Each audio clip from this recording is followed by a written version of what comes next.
Imana ishimwe cyane. Amazina yanjye nitwa Namukunzi Fideli Gisenyi. Yewe nakiri ku itariki ya mbere z'ukwa karindwi 2016 nibwo namenye Yesu wari we, namuririmbaga namuvugiraga ngo ubutumwa bwiza ntazi wari we. Ubwo rero nshimishwe Imana mutima wanjye ko ibaye no guhamya umunsi ntarigeze mbitegura, naje nje kureba bene data bahamya, ariko mu mutima nyemeza ko ngomba guhamya nanjye umunsi. Ubwo rero ubuhamya bwanjye nize Yesu umwami n'umukiza wanjye, nabivuze igihe kirekire, nshaka no gukiranuka igihe kirekire, ariko ntazi ibyumba byari byo. Nagize amahirwe make mbukira mu idini. Iryo dini rinyigisha gukorera Imana, rinyigisha n'iki nawe ugomba kubona ijuru, ariko nkumva ari nabyo nkanda nabigerageza kugira ngo nkumva nyine nibyo bijyabona umwete mwinshi cyane. Mpamvu muzaba kiri ku itariki ya mbere z'ukwa karindwi 2016 nibwo numvise ubutumwa bwiza mu matwi yawe. Kuva nabaho nubwo numvise ubw'icyo umuntu abintungane imbere y'Imana, byumva atari nanjye washatse no kubimenya. Ahubwo hari umuhungu witwa Sokarate, ntabwo nzamwibagirwa, niwe wavuze ko yakijijwe ko ari umuvugabutumwa, ariko nyine avuga n'ukuntu yakijijwe. Avuga yuko kuko yari umunyamurenge nawe, abakobwa babimurenge nawe yajyaga ajya ahantu hari igiterane, hano ari mu rusengero, agafata urusenda agahuhera abantu bari gusenga, abantu bumva ijambo ry'Imana. Ahantu habaye igiterane bakajyana ingurube bagakubitamo, abantu bakirukana. Ndavuga ati ngo yarakijijwe kabisa. Njye nimvuga ko nakijijwe, ndavuga ko nakijijwe. Sinanywa inzoga, sinibye, sinasambanye, nkumva njye ibyo bintu rero hajya ngo nikugenda nawe ndaravutse nkijijwe. Abati nta buri ngo avuze ko akijijwe afite ishimwe, ariko sinari nzi agakiza kariko, sinari nzi n'icyo umuntu akiri cyari, sinari nzi n'utanga agakiza uwo ari we. Mu matwi yanjye nibwo hinjiyemo ijambo rivuga ngo Yesu yaramfiriye, apfira ibyaha byanjye byose nk'uko yabazweho ibyaha byanjye, nanjye nkora gukiranuka.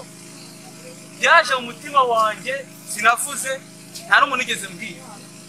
Ndaryama ari nijoro, bwari buke njyana mu giterane bantumiyemo, hari n'urubyiruko muri edinete ndibujya n'urubyiruko muri buke ari samuti, ariko bwarakeye mu gitondo numva ibintu namenye guhera nakajya mu idini.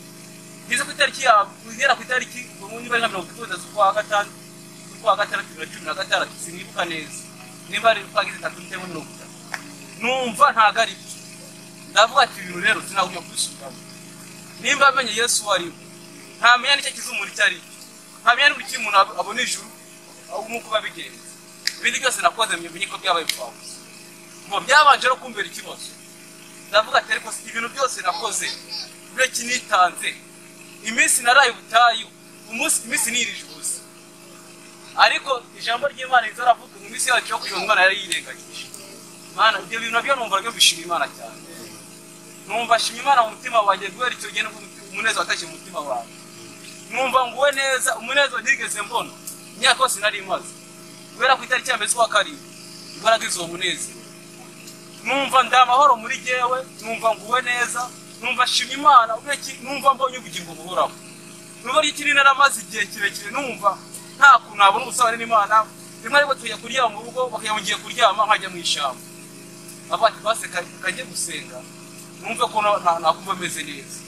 Ariko nabwo narazaga, ariko nkobora ko muri byo bidira abagabo, ariko sinanamenye impamvu nabibamo. Numva sinzi n'ibyo ari byo nyine, abati nzagerageza uko bigira umuntu ngaragerageza gashiramo imbaraga. Tena nkongera nk'iminsi, nkongera kujya kuba mu rusengero. Nabaga no mu rusengero rimwe na rimwe abantu batanabizi, ariko najya gusumuza ku rusengero, bafata senti nkagenda nkajya mu rusengero nkaransirimba, ariko bwacya mu gitondo basi avuga ati ataha urugo bose bite bigize uvese nari kujya ku rusengero basi, bakumva nabone sawa, itorero rirankunda, abantu barankunda, abakristo basenganaga nyine bakumva nyine ni sawa, bakarangira n'ubuhamya. Ariko nanjye nkumva nyine nkashyiramo akantu nyine kuba umuntu, nkumva ari n'ikintu mfashije abandi, nkumva ari ukuntu meze nyine, ariko umutima ntunyemeze ibiki nabona n'ijuru, ntunyemeze ibyo ndi n'umunyabyaha. Ibyo bintu nkabibamo ari ikigare, nimba cyari ikigare njya mbivuga nyine iyo mbivuze gutyo numva mbirangije ariko nshimye Imana mu mutima wanjye uburyo ki numva mfite amahoro adashira muri jewe muri byo yaravuze ngo nuruze rutudubiza mu mutima wanjye ayo mahoro rero ndayahorana abavandimwe anera gukunda bene data umutima ntagize gukunda abavandimwe tuvukara kuri mama na papa no kunda n'abandi bantu namenye nabo mbere uwo mutima siga mfite gukunda abandi bavandimwe kuba kubamenye Yesu so kwabeshya nicyo cyankwe ku gisenyi kikanze no hano nta muntu igeze mpamenye mu buzima busanzwe cyo kumva gusa ko yakiriye Yesu umwami n'umukiza nkuko nanjye byumva nkumva biranshimishije iyo numvise undi muntu wakiriye Yesu umwami n'umukiza nanjye numva mfite andi mahoro agumya kwiyongera nyine umunsi ishize nibwo nagiye mu rugo twagize ibyago mbwira abantu mu rugo tinu kwabeshya umunsi mwakishijwe mukama ati twakishijwe tinzaza kubasura barabatse none ntabwo dukishijwe ndabatse mu bwo mukishijwe iki ngo tubyihorere nyine ngo goze bya biti byawe babyise imwe byanjye nyine ariko yashima Imana cyane umwe nyine yanyishije jewe ikantoranye mu bandi umugarisha abanyabyaha uko twajyaga turirimba ngo yarongije mu umugarisha abanyabyaha ariko simye abanyabyaha yankuyemo simye nawe yanjyanye hariho ariko ubu ndashimana kumenya aho yahumura abanyabyaha bari bacubiteka ryo kurimbuka ikanjyana mu bwami bw'ishuri abafite ubugingo buhoraho yewe numbishima Imana cyane najye ngira emosiyo cyane nkaririmba bakahira